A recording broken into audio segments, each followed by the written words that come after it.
आज आम माँ शारदा देवी उच्च माध्यमिक विद्यालय जातीय सेवा योजना आनुकूल्य जो अंशुघात मृत्यु बढ़ी चली अंशुघात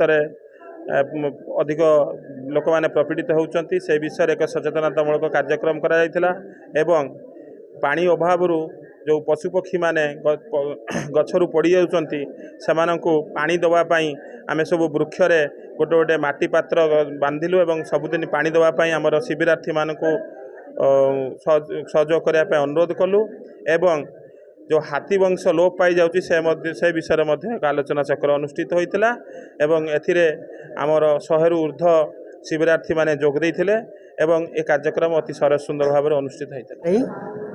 पूर्वतन कार्यक्रम अधिकारी तथा एडीपीओ भद्रक आज माँ शारदा देवी महाविद्यालय जातीय सेवा संस्था आनुकूल्य एवं संयोजक प्रभात कुमार धल तथा श्रीधर साहू तत्वावधान आज महाविद्यालय परिसर में एक अंशुघात निरोध कार्यक्रम अनुष्ठित हो जाइछि। जातीय सेवा संस्था केवल मानव कल्याण को बुझाएना एथिरे चराचर जगतर थिबा पशुपक्षी मानक मध्य हित साधन करे जमितिकी पक्षी मानक पई पानीय जलर व्यवस्था हाथी मेरा साथी कार्यक्रम मध्य अनुष्ठित होउछि। एथिरे बहुविध कार्यक्रम मध्य माँ शारदा देवी महाविद्यालय हाथ को नहीं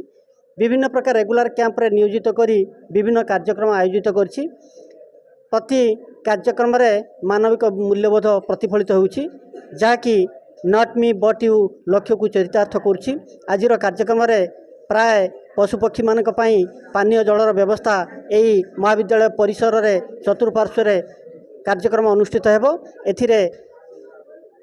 सांबादिक मानक सहित आम महाविद्यालय वरिष्ठ अध्यापक स्नेहशेखर महांती सहित भजरी गढ़ाई एवं शताधिक छात्र छात्री मैंने अंशग्रहण करुँच कार्यक्रम आहरी आगक चली रहिबो। महाविद्यालय परिसर एक जिला स्तरीय कार्यक्रम जून मासर अनुष्ठित होगापाई कार्यक्रम अधिकारी सूचना देइछन्ति समस्त सहयोग कामना करी मु रहूछि। मो नाला प्रभात कुमार धल एनएसएस पीओ माँ शारदा देवी हायर सेकेंडरी स्कूल कोठार भद्रक। आज पिला मानकु नहीं एक अंशुघात दिन को दिन बढ़ी चली एवं पिला मानकु सचेतन करने उद्देश्य रे ये कार्यक्रम सृष्टि होती 100 रु अधिक पिला नहीं ये कार्यक्रम आरंभ करूँ एवं ये कार्यक्रम पिला मानकु आमे ताको परिवार सहित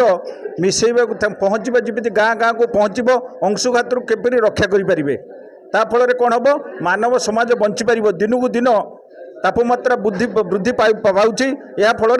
निरीह लोक मैंने साधारणतः मरीजा संगे संगे कोमा को पलाउन जहाँफल जीवन शैली आउ थे बंचा भारी कष्टकर तापर कौन जीवन प्रति मुहूर्त से कौन कर जीवन प्रति मुहूर्त को से अंशुघात साधारण लोक मैंने बर्तमान जो विपर्यय देखा देती समाजर विपर्यय कारण आमे निजे निजे को गछ लगौना गछ काटबार लगी फल प्रकृति ध्वंस विमुख वर्तमान तापमात्रा दिन को दिन 40-45 आम छोट बेले आम खरा बेले 30-35 डिग्री थिला बेले आज 48-45 डिग्री पर्यंत जावाक जाऊँगी से समस्ते आम सचेतन नहेले सरकार दोष देले ता चलिबो नहीं आम निजको निजे वर्तमान सचेतन हवा ए छोट छोट कुनी कुनी पिला को नहीं आगो को भल कार्यक्रम करिए बोली भावुछु एथि कहि मो वक्तव्य शेष करू।